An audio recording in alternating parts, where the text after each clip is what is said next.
Ya, bismillahirrahmanirrahim. Assalamualaikum warahmatullahi wabarakatuh.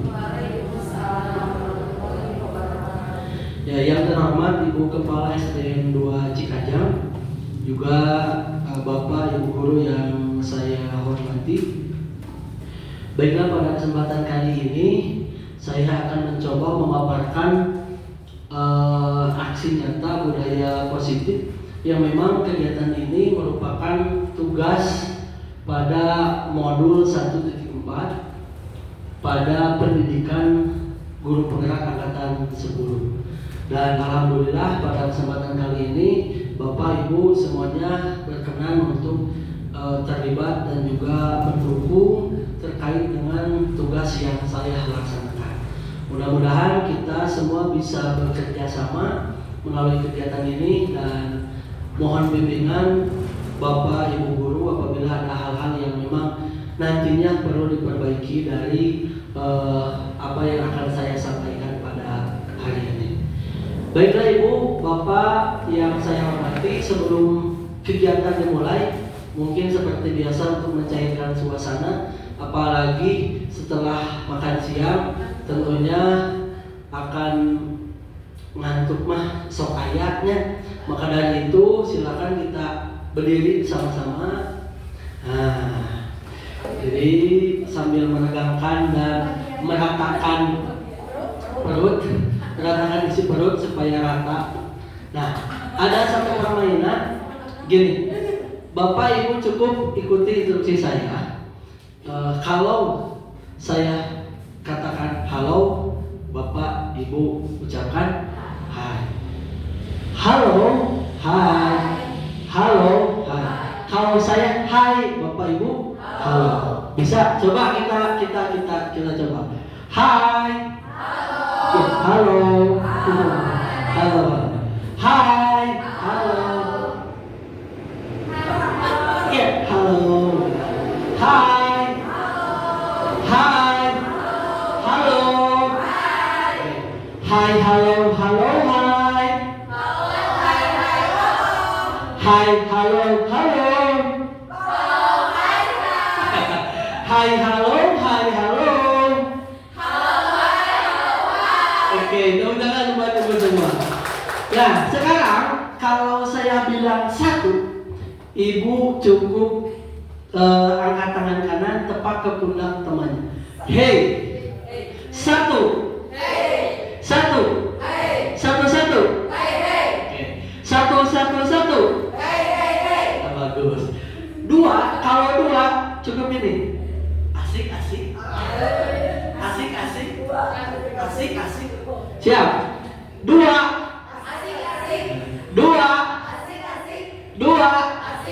Satu, dua.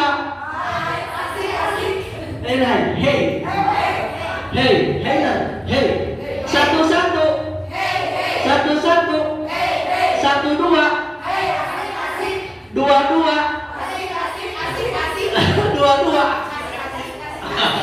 Ya, betul. Tambahan, tiga. Kalau tiga, kanan.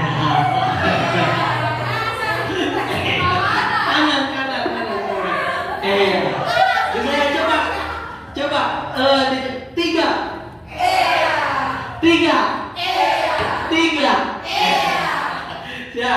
Siap ya, kita mulai kelasnya. Satu. Satu, dua. Dua. Tiga. Satu. Siap, sekali lagi. Satu, tiga.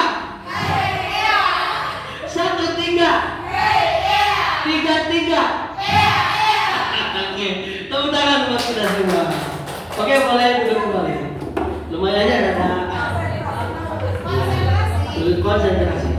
Baiklah Bapak Ibu, pada kesempatan kali ini saya akan mencoba memaparkan materi tentang budaya positif sesuai apa yang telah saya pelajari. Dan tujuannya adalah pada kegiatan ini di mana saya mungkin berbagi pemahaman tentang budaya positif, yang kedua berbagi pengalaman dalam menerapkan nilai-nilai budaya positif. Nah, apa yang dimaksud dengan budaya positif? Sebelum kita memahami apa itu budaya positif, ada beberapa pertanyaan yang memang perlu kita refleksikan dan kita renungkan. Yang pertama, apa pentingnya menciptakan suasana positif di lingkungan Anda? Kira-kira apa? Boleh satu orang satu jawaban. Apa pentingnya menciptakan suasana positif di lingkungan Anda? Di lingkungan sekolah tentunya. Kalau lingkungannya positif, kira-kira apa penting menciptakan, apa kita butuh suasana yang riuh, yang ribut, atau gimana? Nah, pentingnya suasana positif di lingkungan Anda, tentunya di lingkungan kita sebagai guru, kira-kira apa pentingnya menciptakan suasana positif? Coba apa, Bu? Menciptakan suasana yang nyaman. Oke, kenyamanan, kondusif, ada lagi? Cukup, ya. Nyaman dengan suasana yang positif, ya, terutama di kelas kita akan nyaman, ya, dalam menjelaskan, dalam memimpin pembelajaran dan lain sebagainya. Pertanyaan kedua, sebagai seorang pendidik atau pimpinan sekolah, bagaimana Anda dapat menciptakan suasana positif di lingkungan Anda selama ini? Nah, ini tentunya Bapak Ibu telah melakukan hal ini, ya, bagaimana menciptakan suasana positif. Karena saya yakin ketika anak-anak ribut, gandeng, Bapak Ibu tidak diam saja. Tentu ada tindakan, ada kontrol yang Bapak Ibu lakukan. Kira-kira apa, Bu Eka? Biasanya kalau untuk menciptakan suasana positif di lingkungan kelas, apa yang Ibu lakukan? Memberitahukan atau mengarahkan, mengasih tahu bahwa ya itu tidak baik. Sip. Mengasih tahu kepada anak bahwa itu hal yang memberitahu kepada anak hal yang baik itu seperti apa. Namun ribut disarankan ulah ribut, gitunya. Namun anak gandeng disarankan ulah gandeng. Ada lagi yang lain? Sama? Oke. Membuat peraturan yang disepakati. Iya, membuat peraturan yang disepakati. Tentunya sebelum pembelajaran dimulai atau sebelum tahun pelajaran biasanya. Oke. Ketiga, apa hubungan antara menciptakan suasana positif dengan proses pembelajaran yang berpihak kepada murid? Hubungannya, bukan perbedaan, hubungan. Hubungan antara menciptakan suasana yang positif dengan proses pembelajaran yang berpihak pada murid. Ada hubungannya tidak? Jelas sekali. Yang menciptakan suasana positif adalah sesuatu hal untuk mendukung proses pembelajaran yang berpihak kepada siswa, kepada murid. Kita tidak bisa mengaktualisasikan pembelajaran yang student center tanpa lingkungan atau tanpa suasana yang positif. Salah satunya suasana positif, anak nurut gitu ya. Anak melaksanakan sesuai apa yang kita harapkan gitu. Selanjutnya, bagaimana penerapan disiplin saat ini di sekolah Anda? Apakah sudah diterapkan dengan efektif? Bila belum, apa yang menurut Anda masih perlu diperbaiki dan dikembangkan? Cing, kira-kira sudah efektif belum disiplin di sekolah kita? Belum ya? Belum, karena di kantor kita ngobrol kumaha cara solusi untuk mengatasi sikap anak yang memang harus ditingkatkan dalam hal positif. Cing, menurut Bapak Ibu, kira-kira apa yang perlu dikembangkan atau diperbaiki terkait dengan penerapan disiplin? Guru memberikan contoh disiplin. Guru, betul, bisa. Guru memberikan contoh disiplin. Apalagi? Atau nanti kita akan ketahuan setelah ini. Nah, salah satunya guru perlu memberikan contoh disiplin sehingga bisa dicontoh oleh siswa, oleh murid. Boleh. Selanjutnya terakhir, apa saja harapan-harapan yang ingin Bapak Ibu lihat pada perkembangan diri kita sebagai seorang pemimpin pembelajaran yang memiliki pengaruh pada warga sekolah, terutama murid-murid Anda setelah kegiatan ini dilaksanakan. Apa harapan Bapak Ibu? Jajan tekun deui, makan padang deui, wah. Harapan yang ada ini memang siswa berkembang pada diri siswa menulis berjuang. Ya, mungkin sama. Setelah pembelajaran ini kita tahu bagaimana cara penerapan disiplin kepada murid. Kemudian bagaimana teknik atau metode yang baik dalam penerapan disiplin positif kepada siswa. Mudah-mudahan akan menjadi solusi bagi kita semua untuk memperbaiki atau meningkatkan tingkat disiplin siswa yang ada di sekolah kita. Ya, itu telah kita bahas bersama-sama. Kemudian, nah, budaya positif. Oke, budaya positif adalah sikap, nilai, kepercayaan, dan praktik-praktik yang menciptakan lingkungan yang mendukung dan memotivasi orang untuk berkembang dan berkontribusi secara positif. Hal ini dapat dibentuk dalam sekolah, kemudian dalam keluarga, organisasi, tempat kerja atau komunitas. Nah, budaya positif ini adalah merupakan sikap atau kepercayaan atau nilai atau praktik-praktik yang baik ya, yang mendukung dan motivasi untuk berkembang secara positif. Ya, jadi budaya itu culture, hal-hal yang terbiasa dilakukan, hal-hal yang baik dan hal-hal yang positif. Ya. Nah, kemudian dalam budaya positif, orang-orang mendukung satu sama lain untuk mencapai tujuan bersama. Dan keberhasilan diukur tidak hanya dari sisi hasil akhir, tetapi juga dari kebahagiaan, kesejahteraan, dan pertumbuhan personal dan kolektif. Nah, untuk menciptakan budaya positif, ternyata kita keliru ketika kita ingin suasana positif dengan menuntut siswa harus menurut kepada kita dengan aturan yang kita buat. Padahal untuk menciptakan budaya positif harus ada kerjasama antara siswa dengan guru. Di sini bisa digarisbawahi tidak hanya bukan sisi hasil akhir, tetapi juga dari kebahagiaan, kesejahteraan, dan pertumbuhan personal dan kolektif. Bisa saja siswa di kelas jempek, kondusif, nurut, ya, karena mungkin kita galak, tetapi kita tidak bisa menjamin siswa tersebut bahagia. Betul Bu? Siswa tersebut sejahtera, siswa tersebut bisa bertumbuh. Jangan-jangan ketika kita belajar dengan suasana yang kondusif, tapi siswa tertekan karena musik, ditegur, monyet, apa kan gitu ya? Ada yang nah takutnya seperti itu, kondusif tetapi anak masih tertekan. Siap, ayah begitu Bu, ayahnya. Tuh ya. Oke, nah budaya positif dapat dijalankan dengan menerapkan konsep-konsep inti seperti ini.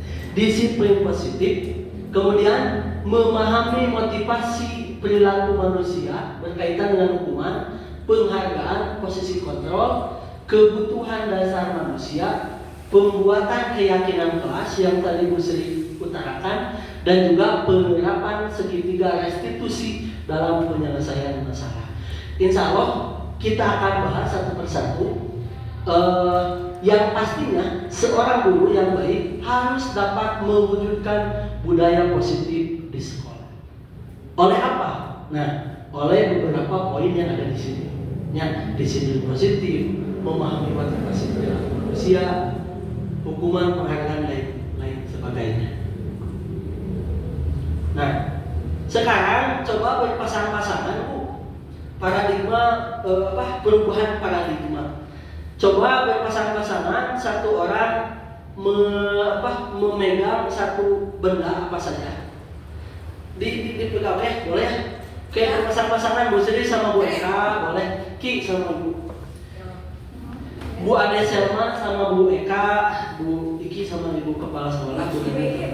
Nah, satu orang memegang benda, ya, memegang. Yang lainnya jangan. Nah, yang lain satu orang.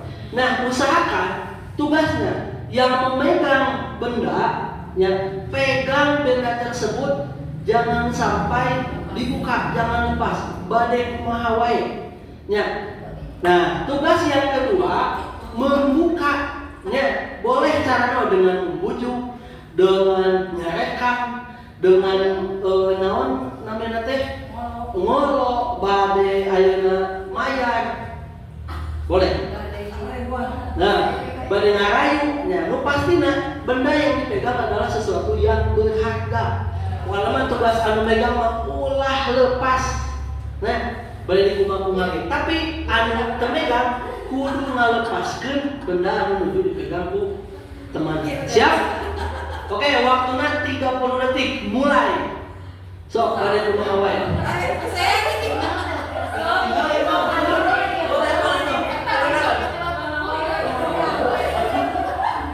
Oke, silakan 30 detik.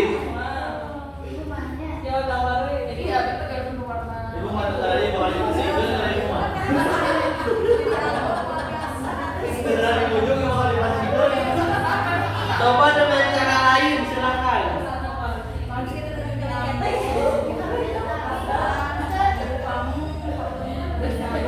Oke, sekarang coba digantikan. Siapa tahu berhasil. So, Hilden, yang tadi membujuk atau yang tadi membuka sekarang memegang benda. Yang boleh, bebas. Benar tadi boleh. So, silakan.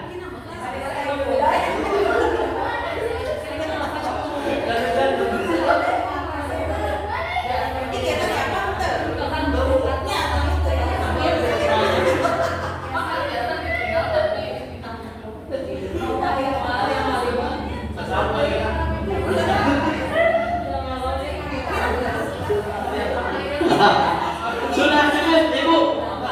Nah, siap. Terima kasih tepuk tangan buat kita semua. Nah, pertanyaannya, apakah tadi yang memegang bisa ada yang berhasil dan membuka apa yang dibuka namanya? Daya. Terus dihilangkan kumaha? Betul. Oke. Apa? Anu tadi anu kahiji sama biasa, anu kedua sama biasa.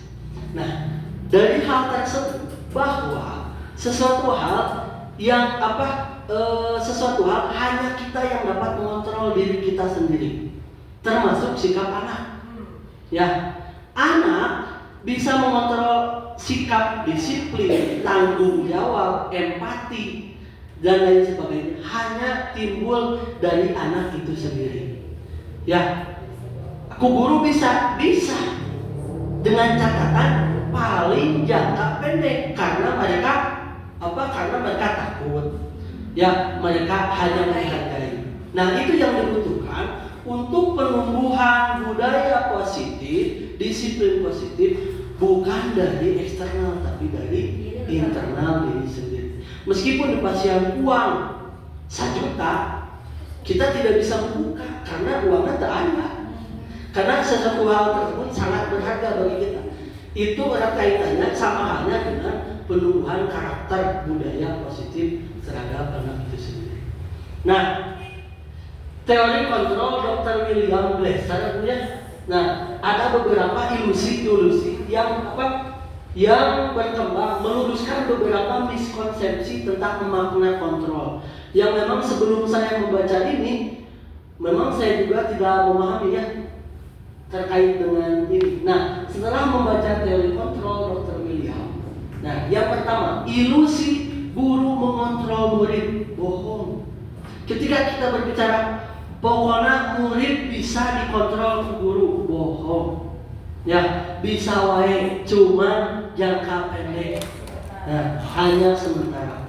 Nomor 2, ilusi bahwa semua penguatan positif, bujukan efektif dan bermanfaat. Ketika anak mau di sekolah atau mau di rumah, ketika dibujuk, sok dipasihan 2.000 asal ngaos. Nah, hal tersebut menurut teori William Blazer ini kurang efektif dilakukan. Bisa saja anak nurut, tetapi untuk jangka pendek. Apakah ibu yakin ketika kita tidak punya uang 2.000, anak akan bisa berangkat ngaji? Tidak, karena mereka biasa ayat bujukan. Ya. Kemudian yang ketiga, ilusi bahwa kritik dan membuat orang merasa bersalah dapat menguatkan karakter. Contoh, di kelas kebanyakan kita tanpa kontrol. Ketika anak-anak melakukan kekeliruan, kita beri dekat temenannya, payung temenan. Nah begitu. Dikritik, si Satria mah gitu, jangan dengan hal-hal kata-kata lain. Apakah ketika anak kita kritik akan membuat mereka lebih baik? Tidak. Tetapi tentunya akan menimbulkan momen-momen atau sesuatu hal yang menyudutkan mereka. Ya. Nah, sekali lagi, kritik tidak akan membuat mereka menjadi kuat dengan karakternya. Selanjutnya, ilusi bahwa orang dewasa memiliki hak untuk memaksa. Jadi tidak bisa, pokoknya anak-anak mah kumaha guru, anak-anak mah kumaha orang dewasa. Tidak bisa seperti itu, karena mereka juga mempunyai pilihan, mereka juga mempunyai sikap untuk membahagiakan dirinya sendiri. Itu. Kemudian, tadi untuk menciptakan budaya positif salah satunya ada disiplin positif. Nah, disiplin menurut bahasa Latin disiplina artinya belajar. Makna asal kata ini berkonotasi dengan disiplin diri dari murid-murid Socrates dan Plato. Nah, disiplin ini membuat orang menggali potensinya menuju sebuah tujuan apa yang dia hargai. Selanjutnya, namun dalam budaya kita, makna kata disiplin telah berubah menjadi sesuatu yang dilakukan seseorang pada orang lain untuk mendapatkan kepatuhan. Kecenderungan umum adalah menghubungkan kata disiplin dengan ketidaknyamanan, bukan dengan apa yang kita hargai atau pencapaian suatu tujuan mulia. Intinya, disiplin ini sesuai kata Latina belajar. Jadi disiplin ini berasal dari diri sendiri. Ya, jadi disiplin itu untuk menggali potensi menuju sebuah tujuan apa yang dia hargai. Ya, jadi bijil nanti timbul nanti dari diri sendiri. Tetapi kebanyakan kita disiplin itu erat kaitan dengan aturan-aturan. Ya, nyun aturan harus itu, harus ini, harus itu, harus ini. Untuk apa? Agar mereka disiplin. Padahal disiplin timbul dari diri sendiri. Nah, selanjutnya, disiplin positif. Cara mengajarkan anak bertanggung jawab dan menumbuhkan kesadaran diri berdasarkan nilai-nilai kebajikan. Kemudian lebih ke arah disiplin diri untuk mengontrol diri dalam melakukan segala tindakan. Selanjutnya dapat membuat murid memahami dan menyadari berdasarkan motivasi internal bukan akibat paksaan, pujian atau hukuman. Jadi anak di sekolah jangan sampai mereka melakukan sesuatu hal meskipun membuat lingkungan kita positif, suasana efektif, tetapi bukan dari dirinya sendiri. Karena hukuman, abi mah jempek sieun diamekan kubu selma contohnya. Kemudian abi mah jempek, amin ke dipasihan permen. Bisa saja anak disiplin di kelas, tetapi untuk menumbuhkan karakter anak yang disiplin tidak menjamin di luar sekolah, di luar kelas anak tersebut terus disiplin. disiplin. Maka dari itu disiplin yang terjadi harus tumbuh atas kesadaran diri sendiri. Ya, paham Bu ya? Insyaallah. Nah, ini ada berdasarkan nilai-nilai kebajikan. Nah Bu, nilai kebajikan universal. Nah, ini tentunya tadi visi misi itu tujuan utamanya bagaimana anak mempunyai atau mendapatkan atau mengaktualisasikan dirinya untuk mendapatkan kebajikan universal. Nah, kebajikan universal ini nih. Nah, kedua pakar Ki Hajar Dewantara dan Dai Husen mengartikan disiplin sebagai bentuk kontrol diri. Ya, jadi disiplin itu bukan mengikuti aturan, tetapi disiplin adalah kontrol diri sendiri, yaitu belajar untuk mengontrol diri agar terdapat atau agar dapat mencapai tujuan yang mulia. Mana tujuan mulia?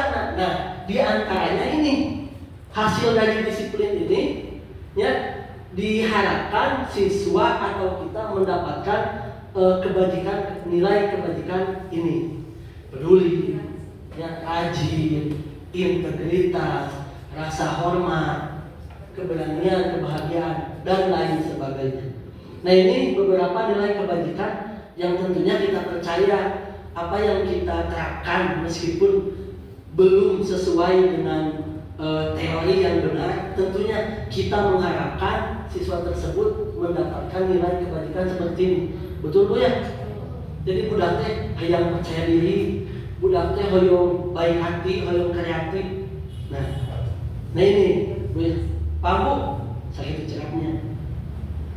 Nah, yang kedua, untuk menciptakan budaya positif yaitu motivasi perilaku manusia.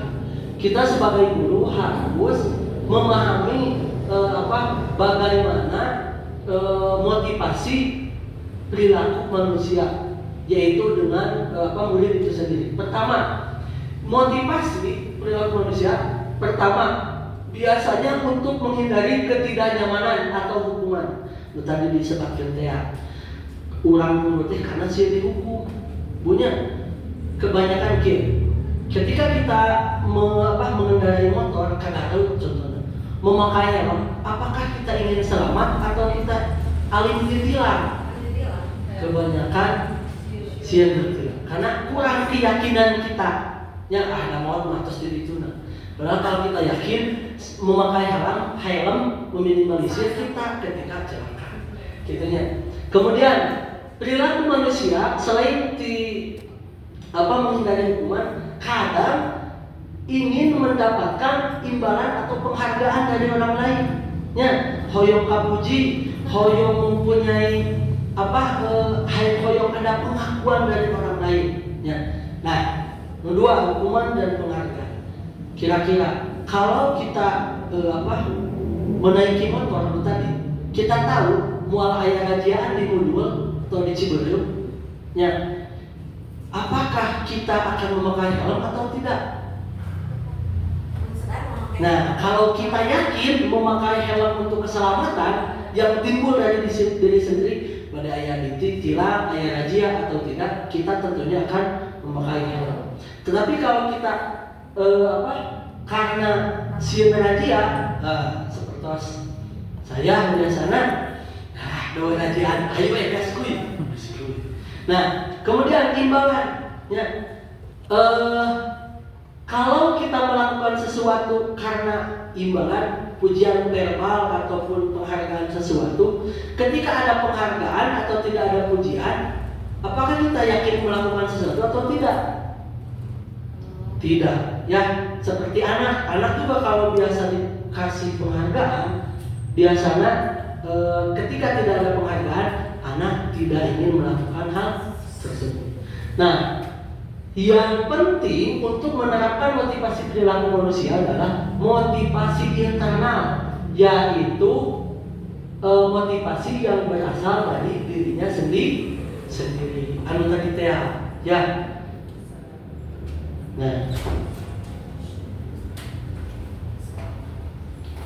Nah, untuk menjadi orang yang mereka inginkan dan mereka menghargai diri sendiri dengan nilai-nilai yang kita inginkan, hindari hukuman dan penghargaan yang berlebihan agar meminimalisir motivasi eksternal dari murid. Cenah lamun ingin anak mempunyai motivasi dari diri sendiri, hindari tadi banyak aturan untuk menghukumnya dengan hukuman atau banyak penghargaan. Ini yang bisa saya terapkan mungkin di kelas ataupun di rumah gitu ya. Jadi biasanya kita supaya anak nurut, sok mandi heula di pasien HP. Ya. Memang untuk waktu dekat anak akan nurut, tapi ketika HP tidak ada, walibah HP lagi tak aya. Nah, itu karena motivasi anak melakukan sesuatu bukan dari diri sendiri, tapi dari eksternal, hukuman atau penghargaan. Nah, kata si Abah, bahasa Abah Ki Hajar Dewantara, motivasi internal lebih berjangka lama dan membuat siswa makin kuat secara berkarakter. Hal tersebut sejalan dengan pemikiran Ki Hajar Dewantara yang mengungkapkan bahwa disiplin kepada siswa adalah disiplin diri, sebab hanya diri sendiri yang mampu mengontrol diri kita, bukan orang lain. Itu Buya. Nah, selanjutnya menurut Ki Hajar Dewantara, merdeka itu artinya tidak hanya terlepas dari perintah, akan tetapi juga cakap buat memerintah diri sendiri. Ini berkaitan dengan disiplin diri. Jadi disiplin itu bukan seberapa besar dia patuh terhadap aturan yang dibuat, tetapi seberapa dia sadar ya dengan apa yang harus dia lakukan. Tentunya mengacu pada kebajikan-kebajikan universal. Nah, ini ada beberapa asumsi atau beberapa teori dihukum oleh penghargaan. Nah, ini yang memang ramai dan pro kontra antara akademisi, guru gitu ya, terkait dengan penghargaan. Pengaruh jangka pendek dan jangka panjang. Ya, dengan penghargaan, kemudian penghargaan menghukum. Nah, yang pertama, pengaruh jangka pendek dan jangka panjang. Biasanya seseorang ini sudah melakukan di Amerika sudah melakukan riset Bu ya terkait dengan penghargaan. Jadi mahasiswa yang diberikan penghargaan, ketika tidak ada penghargaan mereka tidak mempunyai motivasi untuk menyelesaikan tugasnya. Gitu. Nah, penghargaan menghukum, bagaimana maksudnya? Contoh, kalau ada sistem ranking, ya dicontohkan ranking itu menghargai Bu ya, mengapresiasi. Akan bahagia bagi anak yang ranking 1, termasuk orang tuanya. Tetapi untuk anak yang ranking 2, ranking 3, bagi mereka sudah bersusah payah untuk mendapatkan ranking 1 itu, maka itu akan menghukum mereka. Gitu Bu ya, pasti akan timbul kekecewaan bagi mereka. Lu gitu ya. Ketika lu duanya terus memotivasi, terus nyusul anu kayak bagaimana kalau mereka merasa capek? Ngerjakan tugas anak kedua wae mah. Nah, takutnya seperti itu. Kemudian penghargaan mengurangi ketepatan. Nah, ini ada penelitian bahwa ada mahasiswa yang diberikan penghargaan untuk menyelesaikan sesuatu, dan ada juga penghargaan mahasiswa yang tidak diberikan penghargaan. Ternyata mahasiswa yang diberikan penghargaan ketika melaksanakan tugas banyak melakukan kesalahan. Ya, duka memang orientasinya penghargaan sehingga tidak konsentrasi, tidak melakukan sesuatu dengan maksimal atau hal lainnya, gitu ya. Kemudian penghargaan tidak efektif, penghargaan merusak hubungan, ini tidak bisa dibaca lagi. Penghargaan menurunkan kualitas. Nah, ketika seseorang melakukan sesuatu karena ingin penghargaan, maka otomatis mereka akan orientasinya pada penghargaan itu sendiri, bukan pada kualitas semaksimal mungkin apa yang mereka kerjakan. Nah, mematikan kreativitas, mengurangi motivasi intrinsik. Nah, ini beberapa indikator ini telah dilakukan penelitian di Amerika. Ternyata memang benar bahwa penghargaan tidak lebih efektif. Selanjutnya, nah ini yang bisa kita lakukan Bu di sekolah atau di kelas dalam memberikan apresiasi atau pengakuan. Yang pertama, bisa pengakuan secara khusus, secara pribadi, atau beri pengakuan kepada semua murid bergantian, atau pengakuan bisa dilakukan secara konsisten atau fokus pada proses. Nah, ini salah satu metodenya, contoh. Jadi untuk menguatkan karakter anak tidak harus dihukum atau diberi penghargaan. Kita bisa coba mengimplementasikan hal tersebut. Contoh, ada pembukaan nilai kebajikan konsentrasi.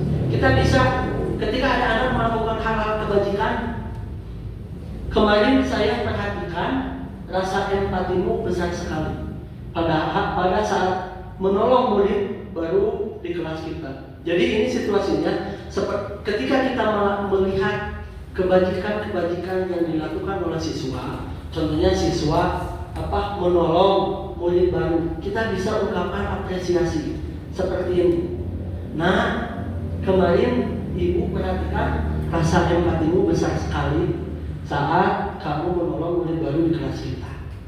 Yang kedua, Bapak Ibu menghargai kepedulianmu pada saat kamu membantu teman-temanmu tugas kelompok. Atau bisa juga terima kasih untuk rasa tanggung jawabmu pada saat kamu memungut kertas-kertas yang berserakan di lantai. Nah, ini tindakan apresiasi ini akan dapat menguatkan karakter siswa. Tentunya siswa akan lebih mengenal, oh kemarin saya melakukan hal positif, ternyata ibu bapak guru memperhatikan, dan saya akan melakukan hal positif lagi. Saya akan melakukan hal positif lainnya. Oh ya, kira-kira kalau kita seperti ini ke siswa akan senang atau tidak? Akan termotivasi atau tidak? Akan. Oh ya, tuh. Nah, posisi kontrol seorang guru. Nah, kita juga untuk mewujudkan budaya positif tentunya harus tahu terkait dengan posisi kontrol seorang guru.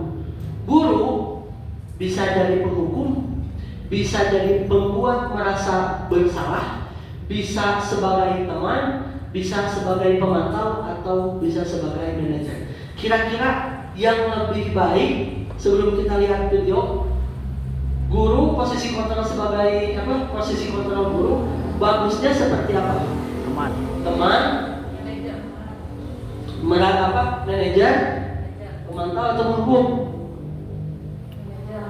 Teman. Nah, untuk lebih jelasnya kita lihat video berikutnya.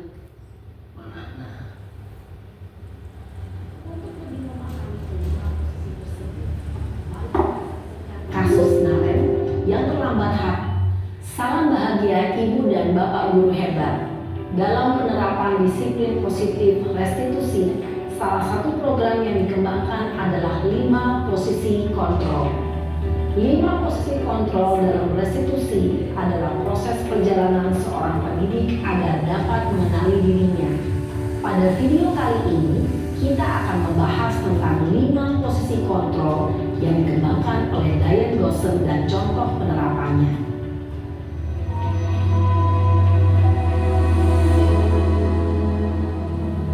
5 posisi kontrol itu adalah 1. Posisi penghukum, 2. Posisi pembuat merasa bersalah, 3. Posisi teman, 4.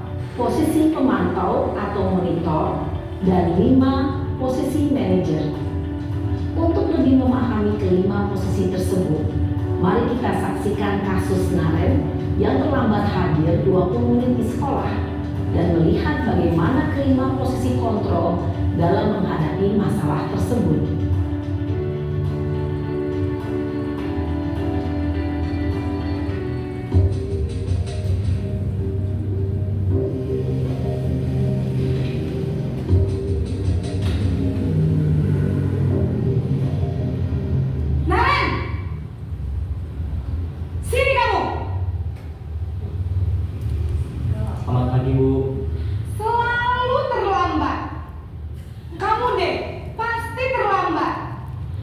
Bu, saya Apa?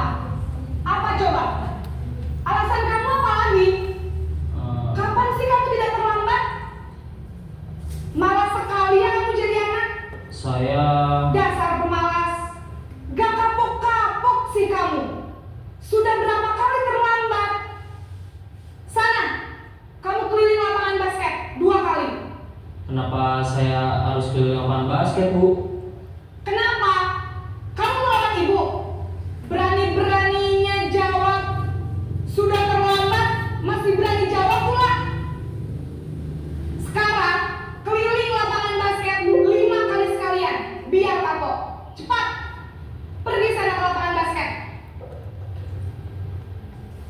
Posisi penghukum biasanya berbicara dengan nada tinggi, menghardik, menunjuk-nunjuk, menyakiti, dan menyindir.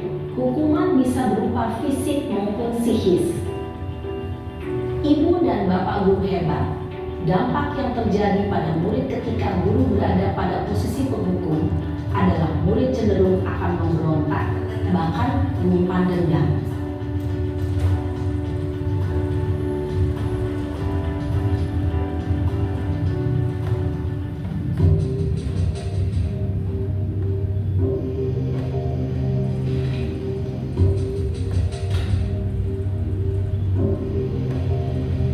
Naren!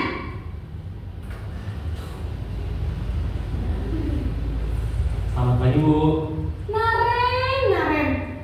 Kamu kenapa terlambat lagi, nak? Ya Tuhan, Naren. Kamu senang ya bikin ibu susah ya? Kalau kamu terlambat lagi, nanti ibu yang ditegur bapak kepala sekolah, nak. Disangka ibu tidak bisa membina kamu. Duh, gimana ini? Maaf, Bu. Duh Gusti Naren. Kamu suka ya kalau ibu ditegur bapak kepala sekolah? Terus, sekarang ibu harus tulis apa yang di buku absen? Ini kamu sudah sering terlambat loh. Ibu harus apa coba? Maaf, Bu. Maaf sekali. Ya sudah, lain kali jangan bikin ibu susah lagi ya nak ya.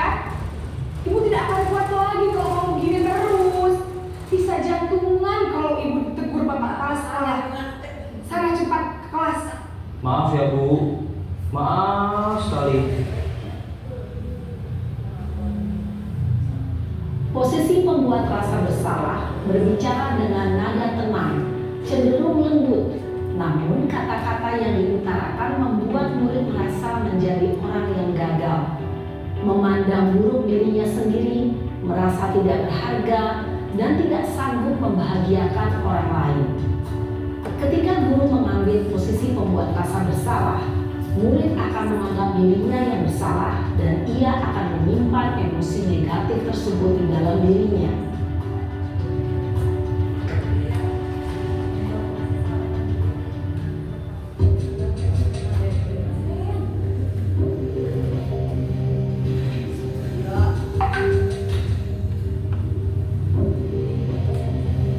Naren!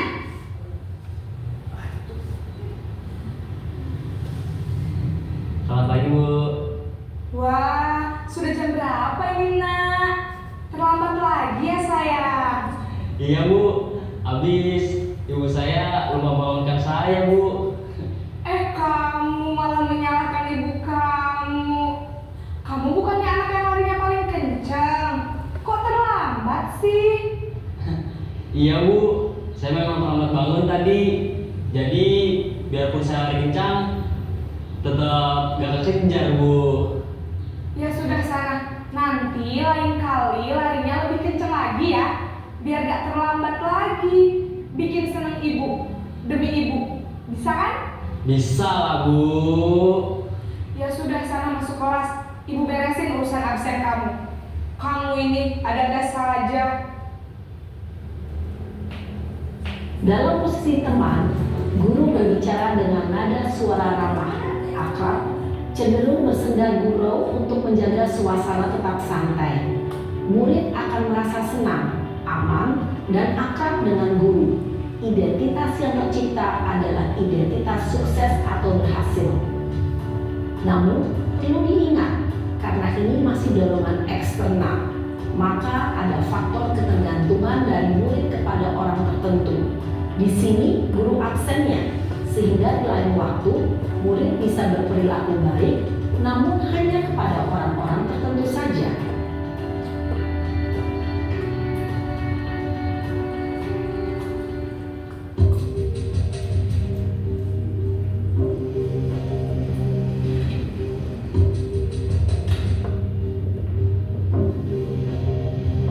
Naren,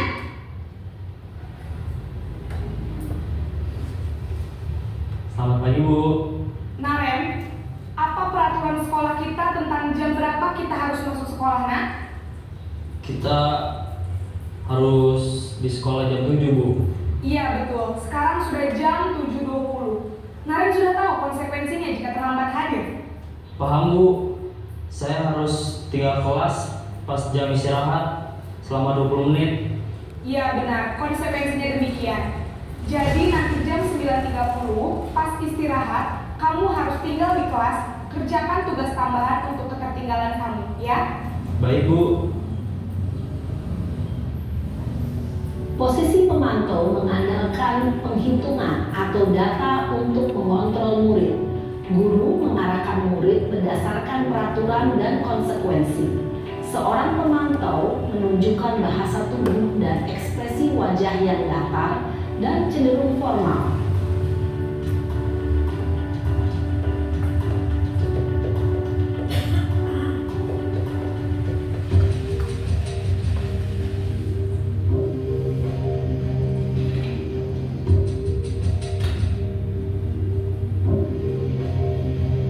Naren!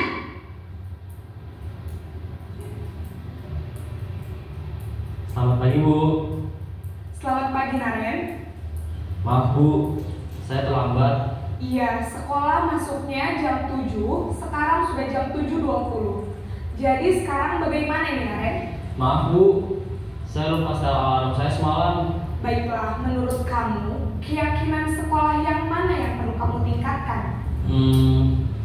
Menghargai diri sendiri dan orang lain mungkin ya Bu. Setuju. Jadi, apakah Naren meyakini prinsip saling menghormati tersebut? Iya Bu, saya meyakininya. Apakah Naren bersedia memperbaiki masalah keterlambatan ini?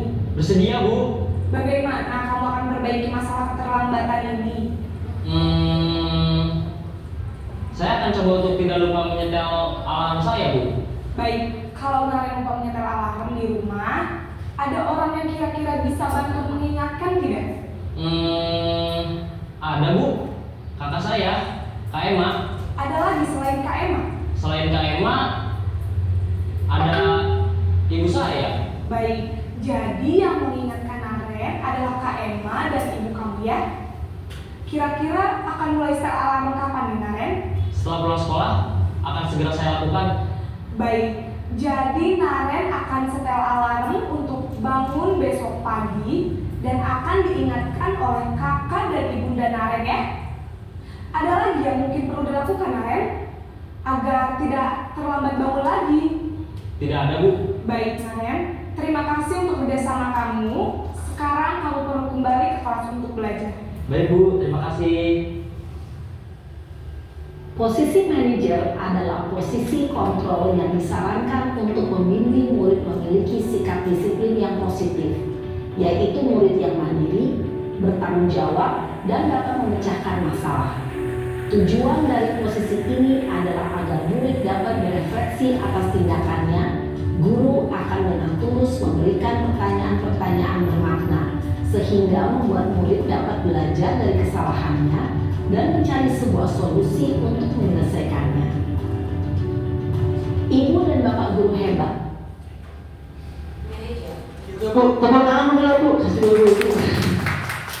Nah, ada 5 posisi kontrol yang telah kita saksikan bersama-sama. Memang pada umumnya guru menerapkan mereka sebagai penghukum, sebagai pembuat merasa bersalah, sebagai teman sekalipun atau sebagai pemantau. Tapi yang paling efektif untuk memperbaiki disiplin mereka, tentunya yang disarankan adalah sebagai manajer. Bagaimana mereka mengetahui dan bagaimana mereka mencari solusi sendiri untuk memperbaiki kesalahan-kesalahan yang mereka lakukan. Itu Bu ya. Selanjutnya, nah, tadi seperti Bu Sri katakan, mewujudkan disiplin positif dengan keyakinan kelas dan metode restitusi. Nah, keyakinan kelas Bu sudah diterapkan mungkin oleh Bapak Ibu sekalian biasanya pada awal pembelajaran. Ya, kita bersama-sama siswa melakukan atau membuat keyakinan kelas. Nah, dalam keyakinan kelas ada beberapa hal yang perlu kita perhatikan. Yang pertama, guru berperan dalam mewujudkan keyakinan kelas dengan adanya kesepakatan antara guru dan murid untuk melakukan membuat keyakinan kelas, bukan peraturan kelas lagi ya atau kesepakatan kelas, tapi keyakinan kelas. Karena kita dengan murid yakin dituntut untuk yakin apa yang kita lakukan, apa yang kita buat, apa yang kita sepakati untuk kebaikan bersama ya dalam penumbuhan karakter. Nah, dalam membuat keyakinan kelas dilakukan oleh guru dan muridnya. Jadi tidak oleh guru, tetapi kolaborasi antara guru dengan murid. Yang kedua, keyakinan kelas berupa pernyataan universal yang mudah diingat dan dipahami dan harus diterapkan dalam lingkungan sekolah. Jadi ulah meribet-ribet keyakinan kelasnya, tetapi yang mudah dipahami. Nah, ini beberapa hal dalam menyusun keyakinan kelas. Pertama, memberikan kesempatan kepada semua siswa untuk berpendapat tentang peraturan yang perlu disepakati. Jadi kita memberikan kesempatan secara terbuka. Ada pendapat yang sama dari beberapa siswa, kita samakan, kita jadikan satu dengan kata yang sederhana. Yang kedua, mencatat semua masukan siswa. Kita catat apa yang mereka sepakati, apa yang mereka inginkan untuk mewujudkan kelas yang disiplin, kelas yang suasana yang positif di dalam kelas. Kemudian, ubahlah kalimat negatif menjadi kalimat positif. Jadi jangan berlari di kelas. Jadi dengan keyakinan kelas usahakan jangan ada jangan, dilarang, tidak, tetapi menjadi dari jangan berlari menjadi berjalanlah di kelas. Itu. Selanjutnya, mengajak siswa untuk mencari nilai kebajikan atau keyakinan yang menjadi inti peraturan. Apa yang dimaksud? Yang dimaksud adalah harusnya keyakinan kelas itu berpedoman atau bertujuan pada kebajikan universal yang tadi. Jadi bertujuannya supaya mereka disiplin, supaya mereka saling menghargai, mereka empati, gitu ya. Kemudian meninjau ulang keyakinan kelas secara bersama-sama. Hendaknya keyakinan kelas tidak terlalu banyak. Setelah nanti kita susun bersama siswa, hendaknya kita tinjau kembali. Jadi lamun rada mirip-mirip, kita sederhanakan, jadikan satu supaya tidak terlalu banyak. Kenapa? Supaya siswa mudah mengingat dengan keyakinan kelas yang telah dibuat. Selanjutnya, semua anggota kelas dapat meninjau ulang dan menyetujui dengan menandatanganinya dan ditempel di dinding kelas. Idealnya setelah keyakinan tersebut disepakati secara bersama, maka seluruh siswa menandatanganinya. Gitu Bu ya. Terkait dengan keyakinan kelas. Nah, salah satu contohnya ini. Setiap anggota kelas perlu belajar. Ini keyakinan kelas 1. Keyakinan kelas 5, selalu bersikap positif, senantiasa menjadi diri terbaik, berkomitmen terhadap setiap tugas dan lain sebagainya. Nah, dalam pembuatan disiplin positif ada hukuman, konsekuensi dan restitusi. Restitusi yang akan kita bahas untuk menyelesaikan atau untuk mengatasi disiplin positif. Hukuman Bu, ada yang bisa berpendapat apa perbedaan hukuman dan konsekuensi? Maksudnya apa? Hukuman, ayat konsekuensi. Nah, ini salah satunya. mencatat 100 kali di dalam buku kalimat, dari buku kalimat saya tidak akan terlambat lagi. Ini maksudnya hukuman. Lari mengelilingi lapang basket 2 kali, hukuman. Murid diminta untuk push up 15 kali, ini hukuman verbal ya. Menggantikan kertas tugas teman yang telah dicoret, konsekuensi. Membersihkan tumpahan air di meja, tulis karena senggol pada saat belajar, konsekuensi. Murid disuruh untuk tidak mengenakan sepatu seharian di sekolah karena tidak mengenakan sepatu hitam, hukuman. Cing, kira-kira apa Bu perbedaan hukuman dan konsekuensi? Hukuman lebih bersifat Menghukum. Kalau konsekuensi mah ada memperbaiki. Nah, perbaiki. Oke, good. Yang lain? Cukup Bu? Cukup. Nah, hukuman, betul. Hukuman mah menghukum. Nah, hukuman mah biasanya hal yang dilakukan tidak ada konteks dengan sesuatu hal yang telah diperbuat. Dan biasanya hukuman timbul begitu saja. Beda dengan konsekuensi. Konsekuensi mah menghukum tapi sesuai kesepakatan yang telah disepakati. Ada relevansinya terhadap kesalahan yang telah diperbuat. Nah, perbedaannya menggantikan kertas tugas teman yang telah dicoret.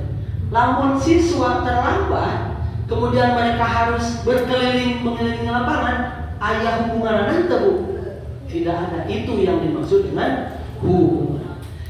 Nah, untuk menerapkan disiplin positif, selain hukuman dan konsekuensi, ada juga restitusi. Nah, ini restitusi. Nah, restitusi. Restitusi adalah proses menciptakan kondisi bagi murid untuk memperbaiki kesalahan mereka, sehingga mereka bisa kembali pada kelompok mereka dengan karakter yang lebih kuat. Dan restitusi juga merupakan proses kolaboratif yang mengajarkan murid untuk mencari solusi untuk masalah mereka dan membantu murid berpikir tentang seperti apa yang mereka inginkan dan bagaimana harus memperlakukan orang lain. Ini telah kita simak tadi pada posisi kontrol guru sebagai manajer. Nah, apa tujuannya? Menghasilkan murid yang mandiri dan bertanggung jawab. Jadi untuk menyelesaikan permasalahannya bukan kita yang memberikan solusi, tetapi biarkan mereka yang mencari solusi terhadap dirinya sendiri. Nah, segitiga restitusi seperti kata, namanya kata ayat segitiga. Yang pertama, dalam segitiga restitusi ini nanti apabila ibu ingin menerapkan dalam kegiatan di kelas masing-masing atau di pembelajaran masing-masing, yang pertama adalah menstabilkan identitas. Yang pertama, ketika anak melanggar atau melakukan kegiatan atau hal-hal yang memang perlu dikembangkan, contohnya kurang disiplin, kurang tanggung jawab. Yang pertama, menstabilkan identitas. Jadi tidak langsung menghukum atau menasihati, tapi diawali dengan sikap memahami tindakan siswa. Jadi pertama-tama berusaha kita memahami dulu apa yang mereka lakukan meskipun salah. Ya. Kemudian yang kedua, validasi tindakan. Setelah menstabilkan identitas, ada validasi tindakan. Apa? Selanjutnya, setelah kita mencoba memahami mereka, selanjutnya mencoba memahami alasan atau kebutuhan dasar apa yang ingin dipenuhi siswa dengan perilakunya tersebut. Jadi kita memahami apa alasan siswa datang terlambat, apa alasan siswa mencontek, ya, apa alasan siswa heureuy ka batur. Yang ketiga, menanyakan keyakinan. Kemudian ditanyakan solusi terbaik menurut siswa tersebut yang berdasarkan keyakinan kelas. Jadi kita setelah memahami alasan mereka melakukan hal tersebut, kita coba tanyakan kepada siswa, menanyakan kira-kira keyakinan apa yang mereka langgar. Tentunya setelah kita membuat keyakinan kelas, kan dina keyakinan kelas tidak mengganggu orang lain, tentunya menghargai orang lain. Kita tanyakan kepada siswa. Nah, ini beberapa kata-kata yang bisa kita gunakan dalam langkah pertama, yaitu menstabilkan identitas. Jadi ke anak teh berbuat salah itu tidak apa-apa lah. Dan semua siswa semua orang juga pasti berbuat salah. Bapak juga pernah kok berbuat salah. Ya. Kemudian kita bisa selesaikan inilah. Atau ketika Bapak di sini ya tidak ingin mencari siapa yang salah, tetapi Bapak di sini ingin mencari solusi bagaimana kita memperbaiki hal-hal yang telah dilakukan oleh kamu misalkan.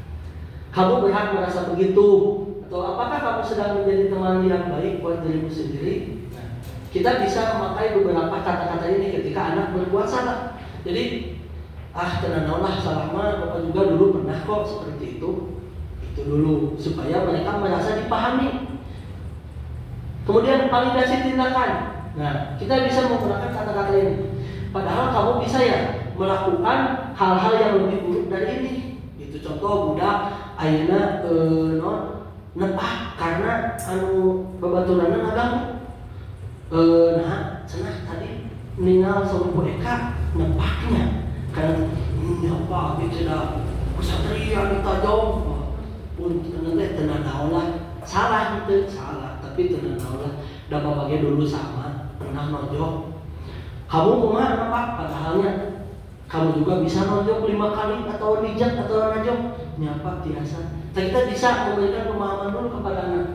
Kamu patut bangga atau kamu bisa atau gini. Ya pasti kamu juga punya yang alasan mengapa kamu nepak. Iya Pak, karena manehana namahanapkeun. Itu jadi mereka akan merasa terbangun. Ya, kamu boleh mempertahankan sikap itu, tapi kamu harus menambahkan sikap yang boleh kamu sarua gegerewekan asal kamu menambahkan sikap yang baru apa? Itu ya. Selanjutnya menanyakan keyakinan. Nah setelah itu tanya kepada siswa. Nah apa yang kita percaya sebagai kelas atau keluarga atau apa baik atau nilai-nilai yang kita telah sepakati. Terus kamu ingat gak keyakinan yang telah kita buat?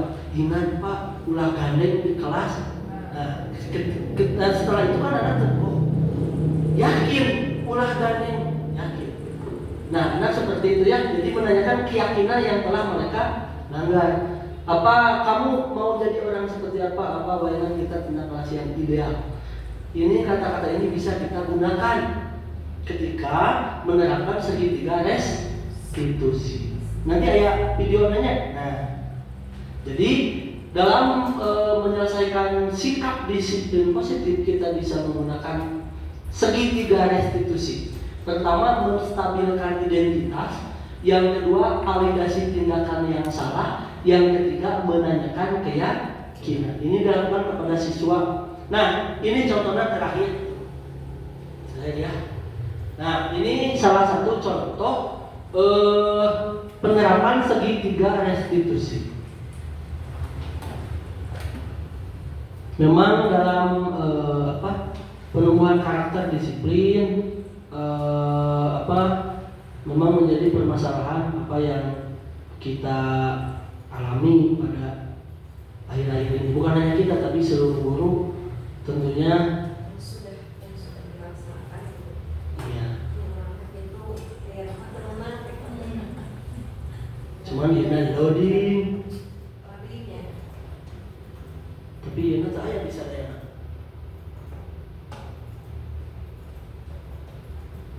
Nah.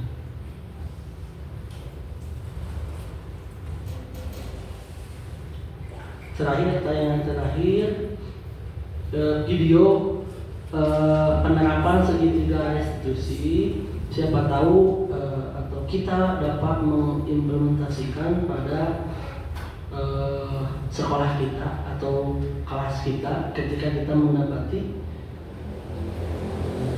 karakter anak yang memang perlu dikembangkan. Nah, ini contoh. Ini ada Pak Rifki. Salam dan Bahagia akan membahas tentang salah satu program disiplin Gosen berlandaskan segitiga restitusi pada saat kebagi dialog ini terdiri dari sisi yang ketiga adalah menanyakan yakin. Ini tahapan-tahapan segitiga restitusi. Contohnya,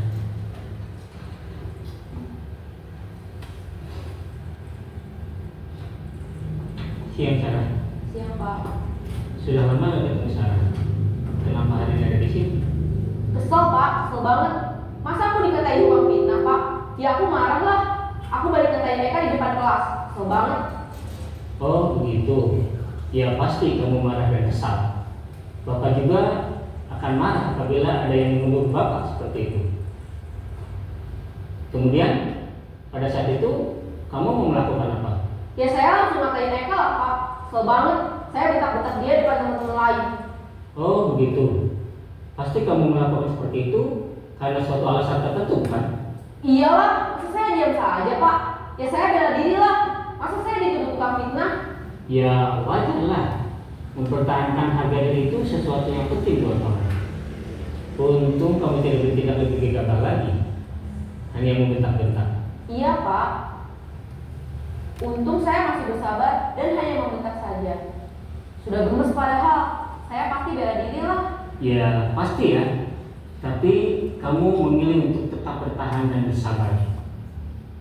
Kamu memilih untuk tidak berbuat lebih parah lagi, bukan? Iya. Nah, sekarang coba kita lihat lagi tindakan kamu yang bentak-bentak Eka di kelas. Tindakan kamu itu kira-kira sesuai dengan keyakinan kelas atau prinsip kamu tidak? Enggak lah Pak. Capek Pak jadi pemarah. Jadi keyakinan atau prinsip mana yang kurang sesuai dengan keinginan kamu? Ya, saya sebenarnya sangat menghargai orang lain. Mungkin saat itu saya menjadi emosi, jadi tidak menunjukkan sikap itu. Kamu meyakini tidak? Menghargai orang lain itu penting buat kamu. Yakinlah Pak. Iya, setuju. Kita harus saling menghargai. Namun ada juga keyakinan yang kita sepakati yang perlu kita jalankan apabila kita sedang marah, bukan? Ya saya bisa lebih proaktif, mulai dengan diri sendiri. Saya bisa jadi lebih bersabar, mengambil waktu jeda untuk berpikir mau apa selanjutnya. Kira-kira kamu bersedia memperbaiki masalah ini tidak? Bersedia Pak. Kalau kamu memperbaiki masalah ini, kamu akan menjadi orang seperti apa? Saya akan menjadi orang yang bertanggung jawab kali ya Pak. Dan senantiasa proaktif. Iya, menurut kamu bagaimana rasanya menjadi orang seperti itu? Ya nyaman lah, bangga bisa bersabar dan menahan diri. Baiklah kalau begitu. Yuk kita pikirkan bagaimana memperbaiki masalah ini.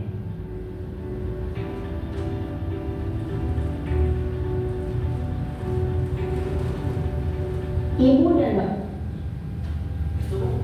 Cek. Nah itu salah satu penerapan segitiga restitusi. Kira-kira kalau anak kalau kita melakukan segitiga restitusi, apakah akan ada gak motivasi anak untuk merubah sikap yang telah mereka lakukan? Ya tentunya akan ada.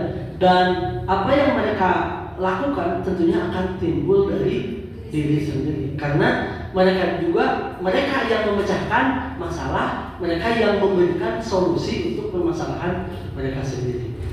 Itu Bu, mudah-mudahan bisa melaksanakan untuk bahan-bahannya lah. Nanti kita bisikiran, ya kita diskusi lagi dalam komunitas praktisi. Punya kita sharing-sharing sambil belajar, sambil bertukar pikiran terkait dengan hal tersebut. Kita lihat progresnya saja, ya apakah ada perubahan atau tidak. Ya tentunya mungkin saya rasa ini yang paling efektif daripada kita menghukum, daripada kita menjadi teman, kita membuat dia merasa bersalah. Tentunya dengan segitiga restitusi itu akan lebih efektif. Nah ini sesuai dengan kontrol ya, yang tadi ada menstabilkan identitas. Ketika mereka melakukan kesalahan, kita memahami bahwa ya tidak apa-apa lah. Ya, saya juga pernah salah, guru juga pernah salah, pun mana salah, kena naon lah, dan jelema. Nah itu menstabilkan identitas. Sesuai dengan teori kontrol bahwa kita semua akan melakukan hal terbaik yang bisa kita lakukan. Ya, ketika mereka ngamekan deui kata mana, dan itu yang terbaik pada saat itu menurut dia gitu. Kemudian validasi tindakan yang salah. Ya, kita setelah memberikan pemahaman bahwa setiap orang mempunyai kesalahan, kita juga memvalidasi benar atau tidak apa yang dia lakukan. Jadi jangan sampai kata temannya dia melakukan sesuatu, kita langsung menjudge, menghakimi mana saur si itu melakukan ini. Tidak, harus ada validasi tindakan yang salah. Apa sebenarnya yang dilakukan? Nah, tapi ketika kita tidak menstabilkan identitas terlebih dahulu, anak tersebut saya rasa tidak akan berbicara apa adanya. Beda kalau kita menstabilkan identitas terlebih dahulu. Ya, jadi anak akan tenang, anak akan tiis, anak akan terang, sehingga ketika kita melakukan validasi tindakan yang salah, mereka mengutarakan apa alasan mereka melakukan kesalahan tersebut. Dan yang ketiga, menanyakan keyakinan. Kita semua teori kontrolnya, kita semua memiliki motivasi internal.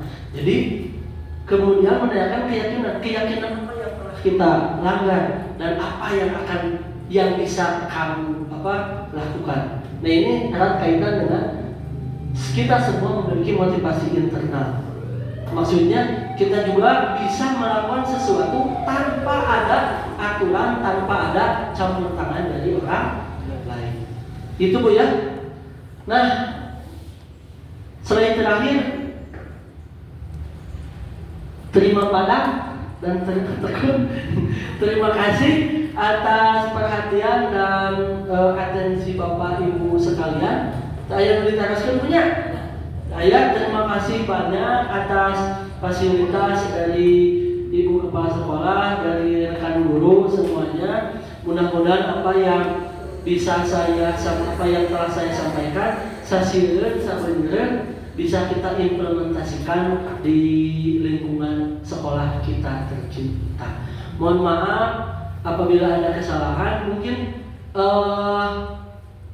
closing statement